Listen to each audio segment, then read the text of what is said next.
Welcome to this episode of MoGuard TV.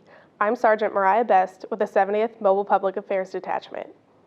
In this episode, we'll look at the Guard's Environmental Management Office, learn about change of command ceremonies, and hear about the Missouri National Guard's partnership with Panama. We'll also visit Camp Clark for some training exercises with the 206 Area Support Medical Company and the 131st Bomb Wing.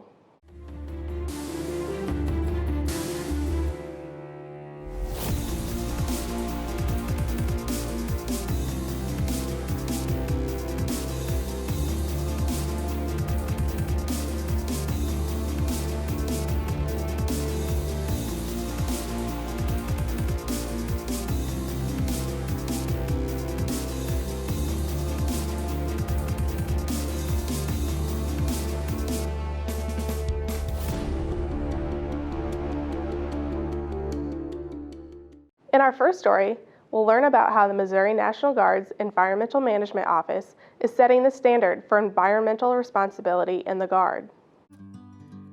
Near the back of the Ike Skelton training site in Jefferson City is the unassuming building that houses the Missouri National Guard's Environmental Management Office, or EMO. It is a team made up of Missouri National Guardsmen and state employees that have been recognized on a national level, including the Secretary of the Army's Environmental Award for their excellence in implementing and executing a plan of environmental responsibility. Our mission is to minimize environmental liabilities, to be good land stewards to our training lands while maximizing our military readiness. The Missouri Army National Guard receives many types of materials through its system. Some of those may be hazardous materials, and once they're applied and used for their intended purpose, they might produce a waste. It's that waste that we're most interested in properly managing through our system. So employees are trained on the awareness of what those hazards are and how to handle them. And once determined to be a waste, then we've got the system in place that handles them properly rather than disposing of them into the environment. One of the key members of the team is Ken Marsh, the training manager for the EMO's Environmental Quality Program. Ken travels around the state teaching classes to guardsmen on proper procedures in dealing with and disposing of waste materials. He works directly with the guardsmen who are at 19 different industrial sites, handling equipment and vehicle maintenance duties. If they use stuff that's not authorized, that's also a violation of arms and environment. Sustainability is the key to our success. Military activities impact the environment. Our job is to minimize that footprint. The Environmental Management Office has a system they call EMS to unify the Guard when it comes to environmental responsibility.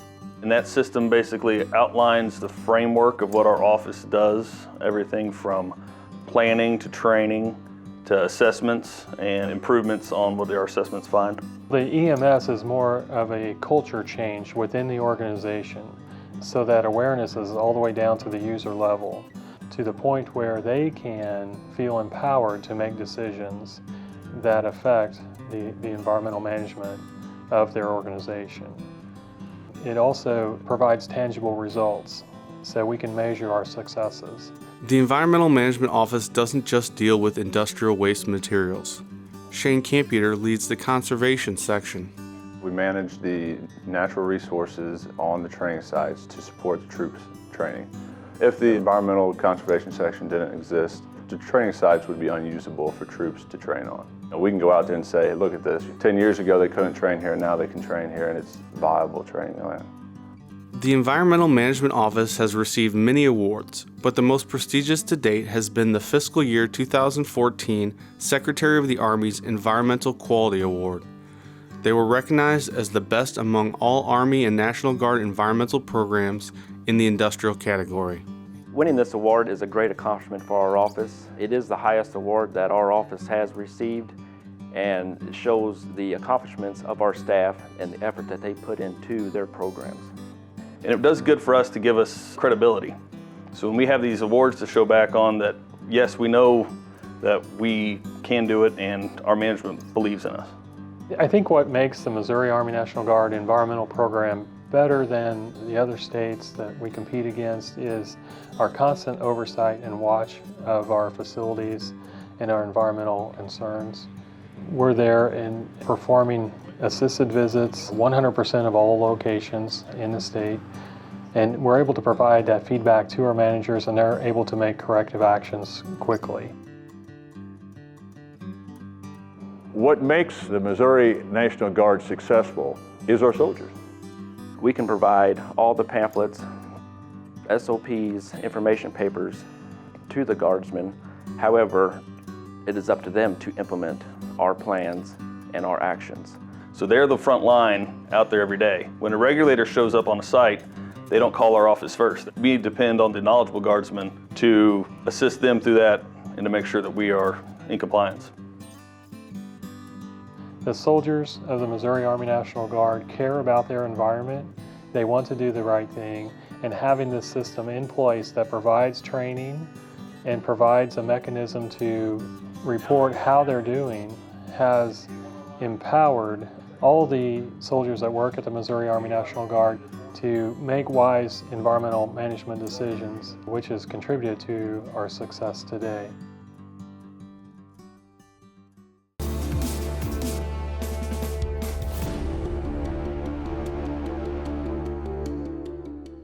In this next story, we'll learn about change of command ceremonies and why they are an important part of the Guard's culture. When a Missouri National Guard unit gets a new commander, a formal change of command ceremony is held to signify the transition in leadership. This ceremony is deeply rooted in military tradition with the passing of the unit's colors. Captain Johnny Roby recently participated in a change of command ceremony as he was the incoming commander of the 220th Engineer Company based in Festus.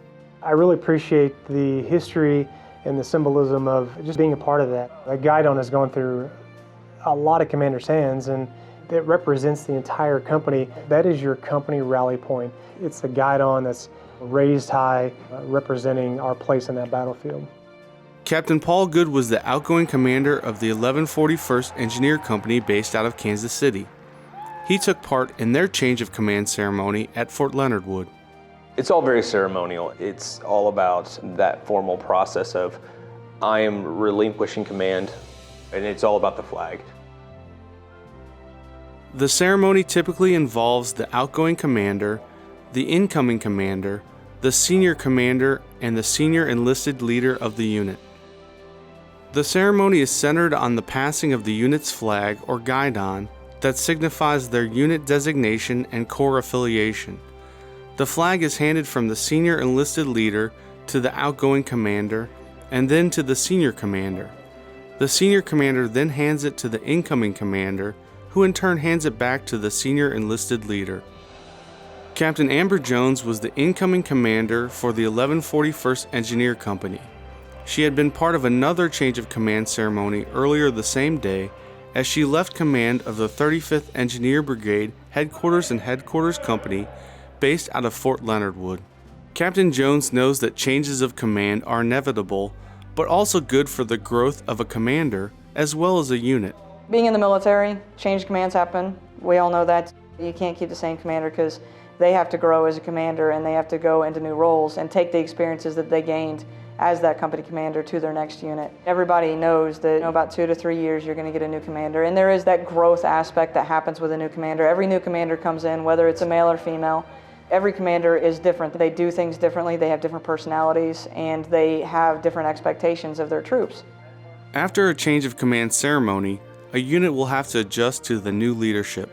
In the case of the 1141st Engineer Company, it is the adjustment for an all-male unit having a female commander for the very first time.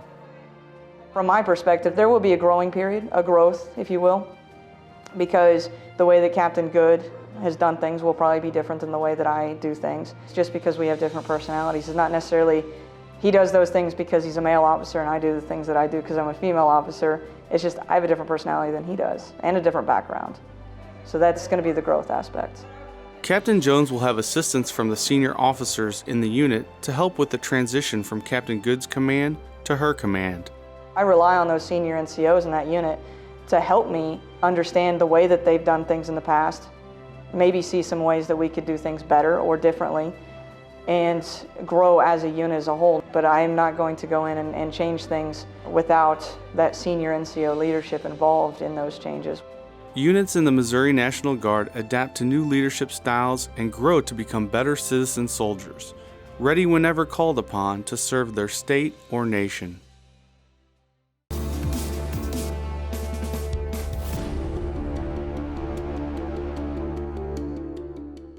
Now we'll take a look at how the 206 Area Support Medical Company received training on transporting patients via Black Hawk helicopters. Dry, we're just trying to get you guys familiar with it. You have your hand down. Missouri National Guard medics from the 206th Area Support Medical Company attended joint training with a medical evacuation or medevac unit from the Kansas National Guard at Camp Clark in Nevada, Missouri. The training was a rare opportunity for the medics to gain hands-on experience with medevac operations.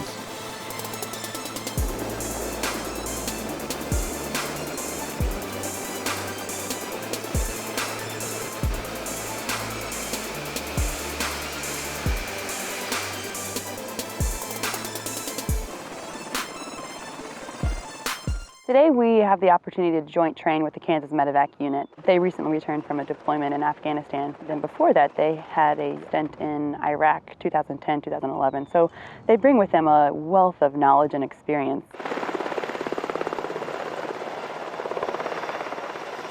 We're back from our deployment, came back in September, and we're ready to share the lessons learned and to push ourselves even. Where I can find the people in here.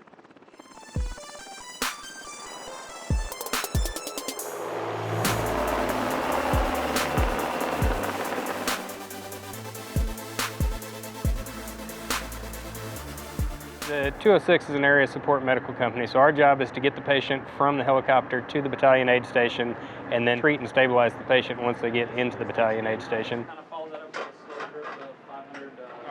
I gave him a needle D on the right side of his chest because his injury's on his back right shoulder. So he had a needle chest decompression. He had some signs, some fluid, lip color and stuff. Well, I think it's important for us to work with the helicopters because it gets us used to the processes of loading and unloading patients and doing it in such a way that works well with the medevac unit. So it's important to know how they want the patients packaged, how they want the patients loaded and unloaded. There's a lot of the practices where it doesn't really sink in until you've actually had to do it. It gives that piece that you normally don't get to see, and it closes the loop for the soldiers so they can see it from start to finish. We can all learn from each other, and that's the most important thing, especially different units at different levels. As a medic, we can do anything from driving the ambulance, being in the back of the ambulance and treating the patient, or being in the battalion aid station and treating the patient once they get inside. We're gonna sit just like that. It has these detachable lights, so you can bring them around and look at patients. These all detach, so you can put them down like this side, so you can have more people sitting, or you can put 4 non-ambulatory patients here.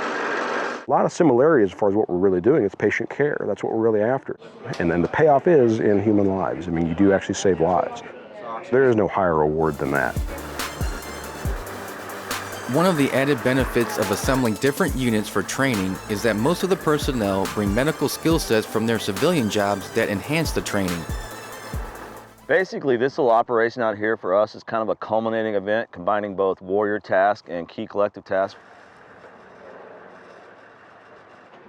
A lot of warrior tasks being implemented, from navigation to reactive fire to ambush, and to actually setting up the VS-17 panel.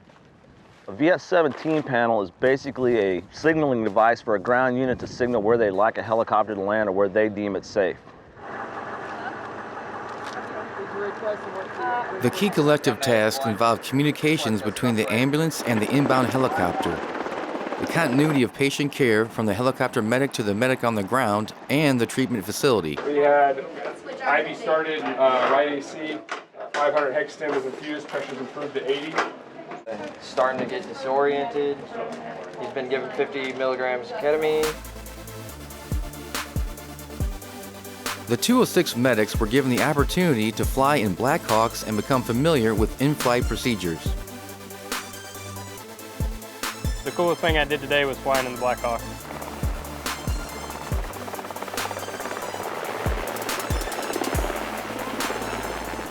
You need to maximize every opportunity that you get to train, get that collective training in, and everyone benefits from that. And that's what we're all about.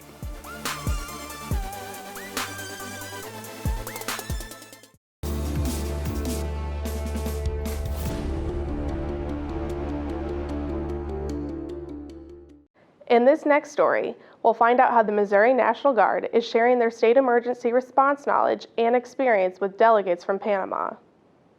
For over 20 years, the State Partnership Program has connected the armed forces and government personnel of partner countries with the National Guard in cooperative, mutually beneficial relationships. The Missouri National Guard had the privilege of hosting a delegation from their Panamanian partners during a recent visit that focused on disaster response. To a white cell exercise of a catastrophic event that happens in Kansas City. La Guardia Nacional de Missouri en esta semana está participando en la respuesta vibrante en capacidades de reacción que tienen ustedes en el grupo 7, que es bien importante para Panamá, ¿verdad? En el servicio aeronaval conocer de las capacidades que tiene este grupo y cómo trabajan, cómo reaccionan y el equipamiento que tienen. Las amenazas más probables que nosotros tenemos con un canal de Panamá, que es importante para todo el mundo. The Panamanians had the opportunity to visit with several units, including the Homeland Response Force, decontamination, and search and extraction teams. Es importante porque vemos la organización, la forma en cómo el estado de Missouri trata de resolver un problema, ya sea creado por el hombre o un desastre natural, y esto nos da ejemplos de cómo podemos trabajar en nuestro país, de cómo las autoridades militares y civiles pueden llevar a cabo una tarea en bien de minimizar lo que son las afectaciones de este tipo de tragedias. One exchange showcased the latest personal protective gear and gave the Panamanians hands-on experience with the equipment and decontamination procedures.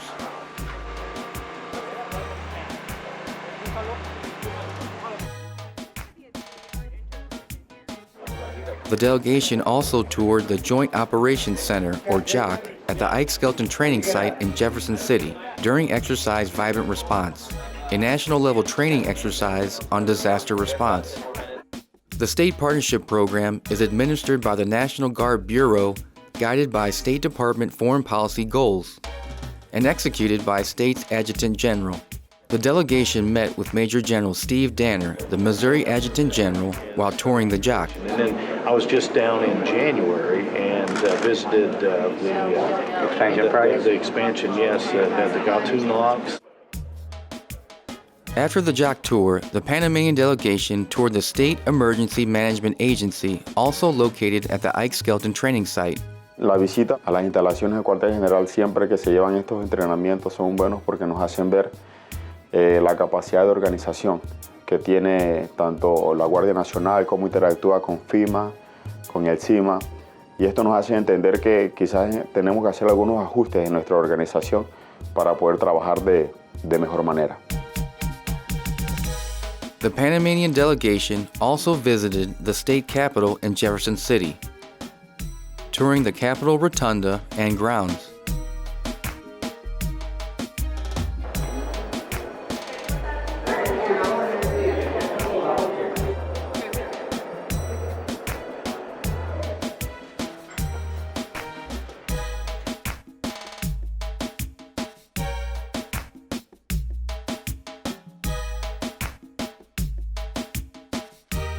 The visit was also an opportunity for the Missouri National Guard to learn how the Panamanians operate with sometimes limited resources in remote regions. Los soldados se han visto en la necesidad de aprender cómo nosotros resolvemos nuestros problemas sin la cantidad de equipo y tecnología que ustedes tienen. Y ha sido básicamente eso, pues ver que los problemas se pueden resolver quizás sin tener las herramientas de última generación. The State Partnership Program also involves Missouri National Guardsmen visiting Panama to reciprocate the information exchange. A couple of years ago, there was fires that broke out in their landfills. There was not a lot of regulating that was going on in their landfills. They had fires raging for 3 days. With some help, they were able to get that taken care of. The ambassador then at that time asked if we could come over there and have an exchange on their landfills. Colonel Segovia and her team have also worked to develop relationships with non-governmental organizations from both countries. Children's Mercy Hospital in Kansas City is partnered with Hospital del Niño in Panama. They exchange doctors and nurses in 1 month at a time to share information for what's the best thing for these children. That's been a really great thing that the Missouri Guard was able to put them together, but now they're operating completely on their own. With nearly 70 state partnerships worldwide, the National Guard conducts military-to-military engagements in support of defense security goals. Mutual exchanges in education, medicine, law, business, and the non-governmental sector often emerge between U.S. states and their partners through enduring professional, personal, and institutional relationships. You got to make sure that you get the key leadership that can take what they're learning and sharing, because they're sharing information with us as well, and can incorporate that when they get back to Panama. And it's to establish enduring relationships, and the reason why it was housed underneath the National Guard is because we're enduring.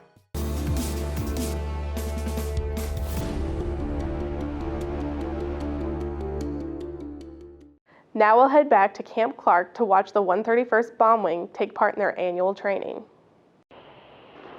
It's been a busy week for the Missouri Air National Guardsmen. Nearly 200 citizen soldiers from the 131st Bomb Wing spent their annual training at National Guard Post Camp Clark. The training camp provides realistic scenarios to prepare guardsmen for what they could see during state emergency duty. The Air National Guard's federal mission is to maintain well-trained, properly equipped units available for quick mobilization during war, and also provide assistance during national emergencies, such as natural disasters. Primarily Monday through Friday, or on an average guard drill weekend, we train for our federal mission. We do that a lot. So this brings it full circle, so our traditional guardsmen as well as our full-time folks have the advantage of focusing strictly on state emergency duty. This is the second year of the 131st attending Camp Clark for their annual training. The 131st Maintenance Group introduced the camp last year. Switches from safe to semi or 3-round burst and watch for sectors of fire.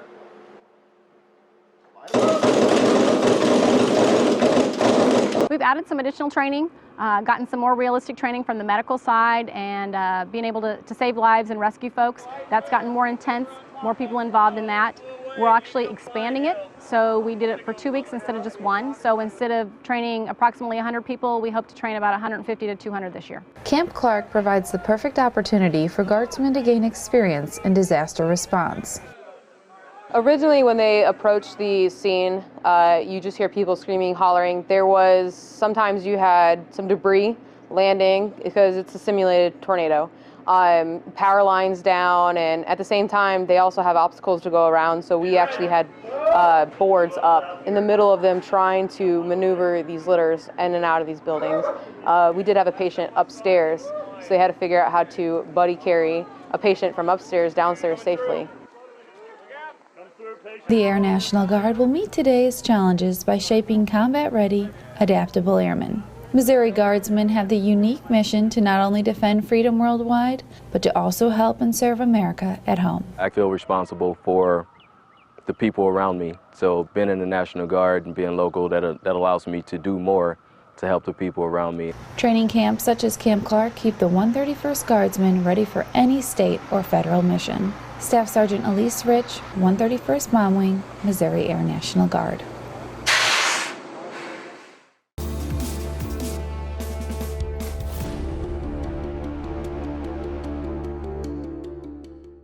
It is now my honor to introduce the Adjutant General of the Missouri National Guard, Major General Steve Danner. Thank you, Sergeant Best, and thank you, viewers, for watching this episode of MoGuard TV. The Missouri National Guard is a national leader in strength and readiness. We have proven to be an example for other Guard forces, as well as a wealth of knowledge for our allies. In this episode, we've seen our Environmental Management Office optimizing responsible resource management through stewardship. We witnessed how change of command ceremonies honor the heritage of our Guard after a unit undergoes a transition in leadership. We visited Camp Clark, a vital training area for our Guardsmen. We observed the 206th Area Support Medical Company receiving valuable medevac training and also saw the 131st Bomb Wing train on their state emergency mission. Finally, we hosted our Panamanian partners' visit to Missouri as they learned from the Guard's experiences in supporting state emergency responses. Join us back here next month on MoGuard TV. On behalf of Governor Jay Nixon and our nearly 12,000 soldiers and airmen, thank you for your support.